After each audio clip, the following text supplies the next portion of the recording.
Hi, thank you so much for watching another one of my videos. My name is Candy. So the first thing I'm going to ask you to do is go ahead and like, subscribe, and turn on your notifications so you know when I upload a new video.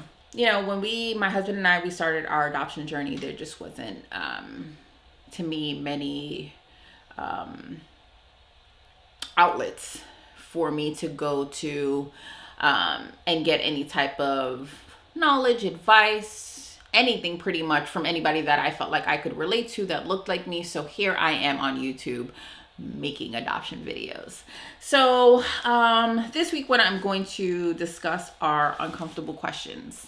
I have heard, I think, almost all of these, and I don't have too many, but they're there, they happen, people ask them, and they are rude. But you know, what I've come to realize is that unless you have adopted a child, you really don't know. I swear you just don't know. You don't get it. So sometimes you just have to cut some people a little slack and hope that someday they'll get it. But so this is going to be about uncomfortable questions. So the first uncomfortable question is going to be, how much did they cost?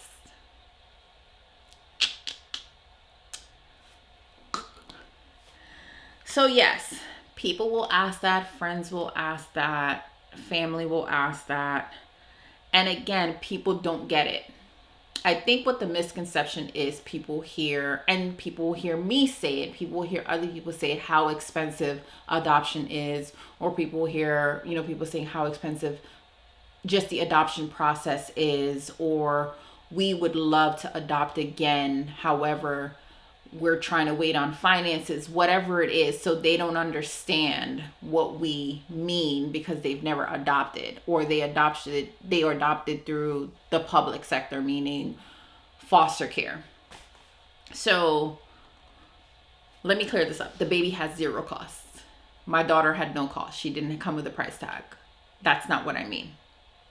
So when we say adoption is expensive, what we mean is the agency fees. The agency has a cost. The attorneys have a cost. The home study has a cost. Traveling has a cost. Lodging has a cost. After all of that, the finalizing has a cost. Now we have to pay for birth certificate, has a cost. Getting passports have a cost. All of these things add up to thousands of dollars. My daughter had zero price tag. Now you do have what's called birth mom support. And that is a real thing. And some birth moms do need support. However, that has nothing to do with the cost of a baby. The baby has no price tag. So when you are paying an adoption agency, birth mom gets none of that. When you are paying an attorney, birth mom and birth dad gets none of that. So people really need to understand that the baby doesn't cost anything. So please stop being rude, because it's only a matter of time before somebody's rude back. Okay? So the baby has no cost. It's everything that's associated with the legality of the adoption that makes it expensive. Okay? All right. So the better way, so I did write this, so I want to touch on that because I did write a star. So the better way to pose that question is, what are the details and expenses involved with the adoption process? And then that's when we'll go into, okay, so our adoption agency, or our attorney fees, or blah, blah, blah, blah, blah. These are what costs this and that and that. Second question is, what happened to her real parents? Last time I checked, Kenny and Khandy were her real parents. What am I? I'm her real mom. Kenny is her real dad. So I think what you meant to ask was, what happened to her biological parents? That's what you meant to ask, right? Okay. To be polite, it's none of your business. she has two real parents here that are raising her. And her biological mother chose to place her with Kenny and I. And when my daughter is of age and can comprehend what we are saying to her, we will tell her her story. And then if she chooses, we can go further. But as of now, you don't need to know anything about her biological parents. That's us. You have some people that are very transparent with their children's birth parents' story. That's not us, because it's not our place to tell that. It's just not. But as far as what happened to her birth parents, one is laying on the bed watching me, and the other one is sitting here talking to you. Her two real parents. I mean, it's rude. It's rude. Why would you even ask that? So if you are somebody that has never adopted, or thinking about adoption, or just watching this video because you think I'm cute, thank you. Don't ask that to anyone that's adopted, because they have real parents. Their real parents are the ones that are raising them. Okay? They also have biological parents that chose to place them for adoption. It's just that simple. Thank you so much on that one. Okay. Are you going to get another one? They just keep on coming. Again, it's like itemizing a child. It's like the first uncomfortable question with how much did they cost? Am I going to get another one? It's like me going to Target and picking up another box of oatmeal, the only oatmeal that she eats. It doesn't work like that. You know what I mean? It just does not work like that. This is a human life we are dealing with. I am not dealing with a puppy. I cannot just call the breeder and say, hey, blah, blah, blah, blah, blah, I would like another puppy. It does not work like that. These questions, they hurt. And because of her age now, I can shield her from certain things. But as she gets older, you can't anymore, because she will be able to comprehend what people are saying and what people are asking. And then that's when she'll start asking me. And then that's when I'll become annoyed. And then that's when I'll start being rude. So you have to understand that. The proper term, or the proper way you should pose that question is, do you plan on adopting again? And the answer would be yes. Some people may say no.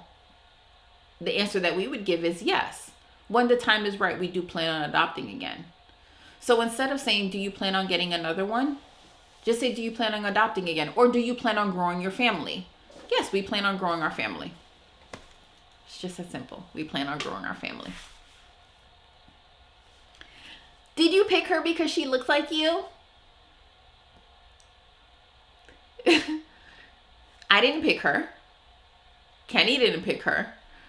Her birth mom saw our profile and saw something within us that drew her to us, and she decided that she wanted us to parent her.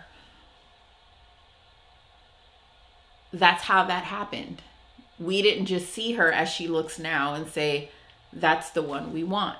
So no, we didn't pick her because she looks like us. We didn't pick her at all. That's not how adoption works. Okay? So the child has nothing to do with the parent. It is birth parents and adoptive parents. The child has nothing to do with it. So no, we didn't pick her because she happens to look like us. Thank you. Why didn't you have your own baby? I don't know. Like, do you people really realize how rude it is? And let me tell you who that comes from most. That comes from family the most. That really comes from family the most. Why didn't you just have your own baby? You don't think Kenny wants a baby? I don't know, Kenny, you want to jump in over here? He's just laying there like, no. It's so rude. It is so rude for people to say that. I have my own baby. I did not give birth to her, but I have her. Okay? So there is no right answer to that question. And I know probably 99.9% of adoptive parents have had that question. Why didn't you just have your own baby? We tried the natural, normal way to have a baby. She said, "In your business." And my husband said, it's none of your business. It didn't work. You know what I mean? We decided to embark on an adoption journey. Then we were blessed with this beautiful, perfect girl. That's what was supposed to happen to us. I believe that everything happens for a reason. I am one of those people that believe that everything happens for a reason. I believe that nothing happens before its time. I also believe that you speak things into existence. I spoke her up. So this is it. My husband is fine. I am fine. She is perfect. That's it. No more, no less. You don't have to worry about it. This crew here, we're good. But thank you so much for being so concerned about my husband and his needs and his bloodline being, carried on. And then this is the last one, which a lot of people ask. Why not go through foster care? Why not go through foster care? There's so many kids in foster care that need good homes and, they're free and yada, yada, yada. You're right. But everybody's situation is different. Everybody's situation is different, and you don't know ours specifically. Like I've said in different videos, Kenny is active duty military. Foster care adoption is not something that can happen in 52 days like ours happened. That takes years. We don't have years. 3 days before we got the call for our daughter, we got orders to move to Japan. If we would have had a child with foster care, we would have had to give them back. That child would have been in another foster home. We could have been maybe 6 months out from finalizing on an adoption, and we would have had to give that child back because that's just the laws of the state. So you don't really understand. So before you question people as to why they don't do it the way you feel is right in your eyes, understand that what's right in your eyes may just not be right for that person or that person's family. So we did what was right for us. What may be right for our household is not right for your household, and vice versa.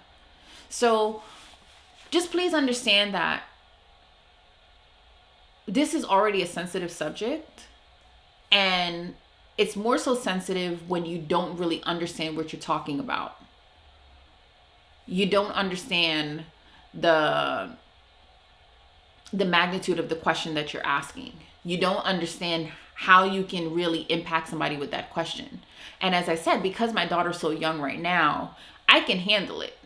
But as she gets older, she's going to hear certain things, or she's going to be asked certain things depending on what she chooses to do with her story.